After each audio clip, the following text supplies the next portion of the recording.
Hello everybody and welcome back to Deb Creates. So today it's just a little video on, I don't know if anybody have noticed on my previous more recent videos, but I did mention that I have a grandchild on the way, which is anytime soon. So it got me thinking about little hats, because quite often they have a photo shoot for the baby, don't they, the newborn baby, and they wear little interesting little hats in the photo shoots. So I thought I'd have a go at making some little hats with that in mind, some little newborn hats. So I've taken a pattern for a newborn baby hat from this little book here, which is Baby and Toddler Knits Made Easy. And so there you go, there's your just a little simple newborn baby beanie hat there, and so I'm using that, and from there we've come up with what you can do then is go with your own ideas or some you've seen in other books to create a different little character with the hats. So I'm going to go at a bee.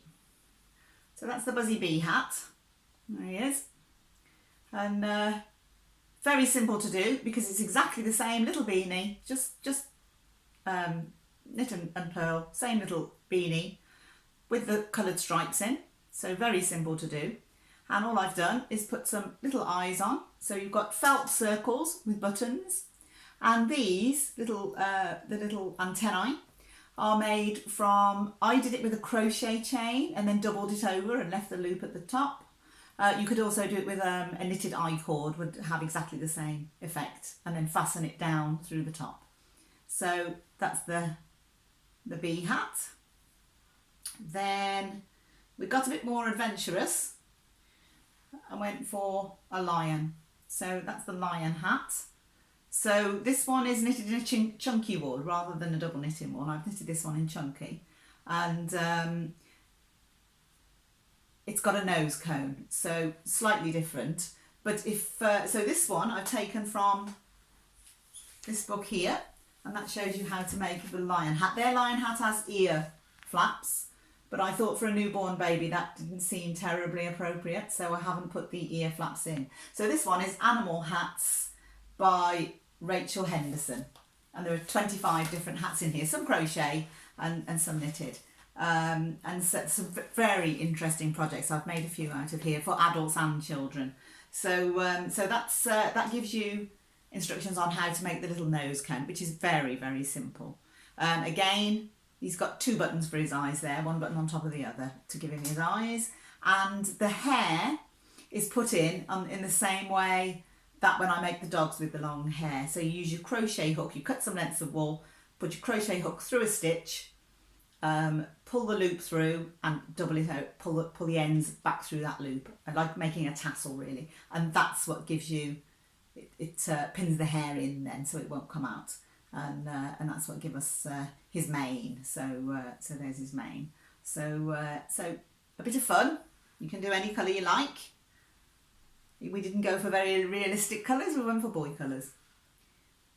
And this one is a polar bear. So again, he's got his nose cone.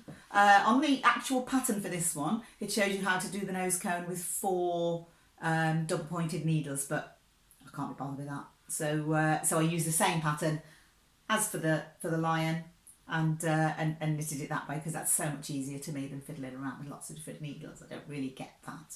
So so yeah, there you go. 2 little black buttons for his eyes. The nose, you actually knit the nose bit, which it tells you how to knit that as well in the book. If you look at the lion one, it'll give you the instructions, and the polar bear one gives you the instructions for knitting and shaping the nose, and you just stitch in the mouth. That's just stitched on, and I usually leave, when I finish the nose, I leave a long string on the end of it and use that to stitch the mouth on. So there you go. I also made a ladybird in very much the same way as the bee, with the he was red and black striped, and then you make little, again you can either I-cord, make a little I-cord, or I found it easier to just cast on chain stitch in crochet, and you roll that round and then stitch it down, and that makes little spots. So the ladybird had little spots on him. I haven't got it because I've already given it to them. So yeah, I mean, really, the world's your oyster. You can make anything. Monsters, dinosaurs, anything really is fair game to have a go at. So, and you can use other patterns to get ideas from, which is what I've done. An owl would be good. You can make a tea bag owl hat. They have the pattern for that in here, and it's brilliant. I made it, and it's brilliant. And let's just find it for you. There it is. So that one, I think that's a super hat there. The owl hat, and it's basically it's just a square, so it's very, very simple to do that one. So again, you can soon adapt that to make a baby hat with. So so there we have it, newborn baby hats for dressing up or to wear, whichever you like. And but they're good fun. They really knit up quickly, so you can do them in an evening or two, and it's finished. So yeah, great fun. Have a go. Thanks for watching. Bye.